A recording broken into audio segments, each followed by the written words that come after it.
దేవుని వాక్యంతో మేము ముందుకు వస్తున్న మీ సత్యోతమును. యెహోషువ గ్రంథము 10వ అధ్యాయము 12 నుండి 14వ వచనం వరకు. యెహోవా ఇశ్రాయేలీయుల ఎదుట అమోరీయులను అప్పగించిన దినమున ఇశ్రాయేలీయులు వినుచుండగా యెహోషువ యెహోవాకు ప్రార్థన చేసెను.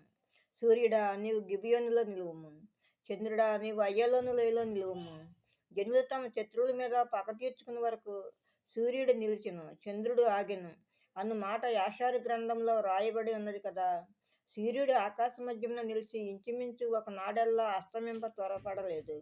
యెహోవా ఒక నరుని మనవి వినిన ఆ దినము వంటి దినము దానికి ముందే కానీ దానికి తర్వాతనే కానీ ఉండలేదు. నాడు యెహోవా ఇశ్రాయేలీయుల పక్షంగా యుద్ధం చేసెను.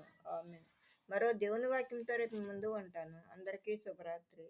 మన ప్రభువును ప్రియరక్షకుడైన యేసుక్రీస్తు కృప, కాపుదల, రక్షణ, ఆశీర్వాదము మన అందరికీ ఇప్పుడు సదాకాలము తోడై ఉండును గాక.